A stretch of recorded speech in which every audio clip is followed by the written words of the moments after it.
Assalamualaikum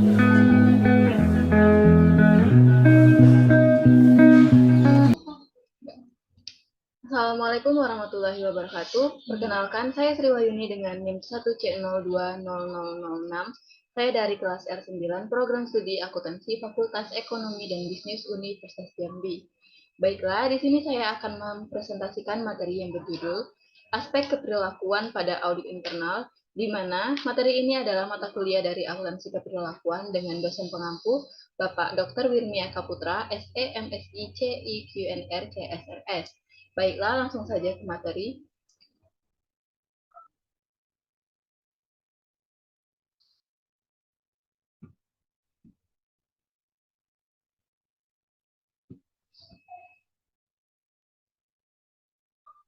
Yang pertama ada memotivasi pihak yang diaudit, di mana banyak penulis yang menulis tentang motivasi sebagaimana yang diketahui. Motivasi merupakan alat bantu keperilakuan terbesar bagi audit internal. Dalam teori motivasi dikenali apa yang disebut dengan 5 kebutuhan pokok. Dua dari kebutuhan pokok tersebut adalah keinginan untuk menjadi bagian dari organisasi dan kebutuhan untuk diterima dan dikenal sebagai dampak melayani auditor internal secara baik. Yang pertama ada kebutuhan menjadi bagian dari organisasi, di mana bagian audit merupakan bagian dari keseluruhan organisasi yang berdedikasi untuk memperbaiki operasi organisasi.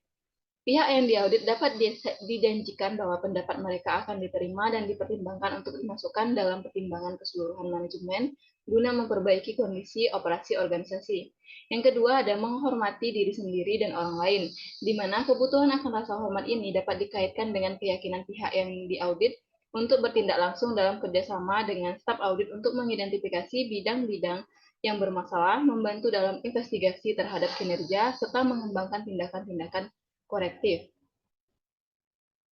B. Ada hubungan dengan gaya manajemen, di mana terdapat 4 gaya manajemen atau kepemimpinan. Secara umum keempat gaya manajemen tersebut meliputi, yang pertama ada gaya mengarahkan, di mana pemimpin memberikan instruksi spesifik dan mengawasi penyelesaiannya pekerjaan dari dekat.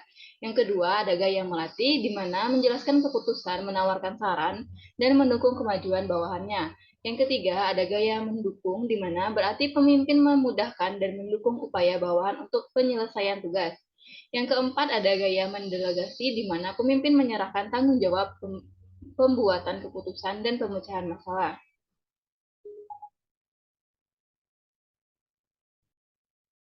C. Ada pengelolaan konflik, di mana dalam hal perubahan konflik adalah suatu karakteristik yang kerap kali terjadi pada proses audit. Konflik seringkali membantu pencapaian tujuan audit, tetapi jika ditangani lebih awal, maka konflik akan menjadi lebih tajam dan luas. Konflik dapat terjadi dalam hal, yang pertama ada lingkup seperti terhadap manajemen, yang kedua ada tujuan sebagaimana terhadap auditor eksternal, yang ketiga ada tanggung jawab seperti layanan manajemen, yang keempat nilai dominasi atau persepsi terhadap peran audit dari kacamata yang diaudit. D. Masalah-masalah hubungan, di mana Britt dan Witt tahun 1982 mempunyai daftar konsep yang akan membantu untuk memperlakukan orang dengan lebih baik. Konsep-konsep tersebut merupakan perilaku langsung dan kemungkinan dapat dimanfaatkan untuk semua hubungan singkat perusahaan. Konsep-konsep tersebut meliputi, yang pertama ada ingat bawahan terdapat variasi umum dalam kemampuan dan sifat dasar individu. Oleh karena itu, auditor seharusnya menyadari adanya perbedaan ini dan mempertimbangkannya dalam kaitannya dengan karyawan pihak yang diaudit. Yang kedua, ada pengaruh terbesar terhadap perasaan-perasaan dan emosi seharusnya juga dipertimbangkan. Auditor seharusnya mengidentifikasi keberagaman peranan dan mencoba menangani hal tersebut secara efektif. Yang ketiga, ada keragaman persepsi seharusnya juga dipertimbangkan. Yang keempat, ada ukuran kelompok pihak yang diaudit dapat berpengaruh pada hubungan. Variasi dari apa yang disebut sebagai kelompok dinamis mengharuskan auditor untuk memodifikasi pendekatan secara teknis ketika melakukannya dengan kelompok yang lebih luas. Hal ini disebabkan karena banyak pendekatan teknis yang tidak mengintegrasikan seluruh variasi perilaku. Yang kelima, ada pengaruh dari berbagai situasi operasional sebagai suatu variasi akhir. Karakteristik umum individu, di mana Britt dan Witt tahun 1982 juga telah membuat suatu daftar mengenai karakteristik kelompok individu dari orang-orang yang berada dalam berbagai tingkatan.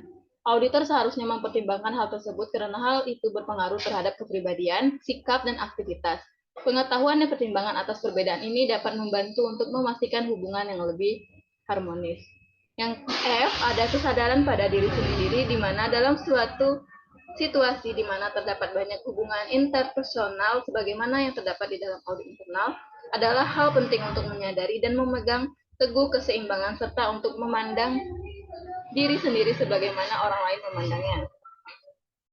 G. Komunikasi secara efektif, di mana komunikasi terdiri atas wawancara, musyawarah, laporan lisan, dan laporan tertulis. Perintah seorang auditor dengan menggunakan komunikasi yang efektif merupakan cara yang positif untuk menciptakan lingkungan yang harmonis dalam menjalankan audit. H. Menghadapi banyaknya oposisi, di mana berbeda dengan penjelasan di atas yang bertujuan untuk mengembangkan suatu hubungan harmonis dengan pihak yang diaudit, terdapat kemungkinan bahwa auditor harus menghadapi banyak oposisi.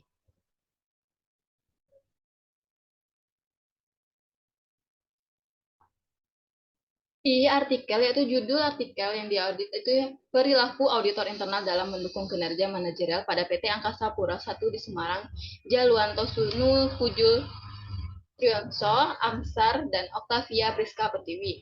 Kesimpulannya yaitu perilaku auditor internal dalam mendukung kinerja manajerial di Angkasa Pura I meliputi tim Buldi yang di dalamnya menyangkut pembentukan tim auditor internal yang ditunjuk langsung oleh pihak manajemen atau atasan. Nah, setelah penunjukan tersebut, anggota tim auditor internal menjalani pelatihan yang akan memperdalam dan mengetahui tentang audit internal sehingga memudahkan dalam menjalankan kinerjanya. Baik, itulah materi yang dapat saya sampaikan. Lebih dan kurang mohon maaf. Wabillahi taufiq wal hidayah. Wassalamualaikum warahmatullahi wabarakatuh. Terima kasih.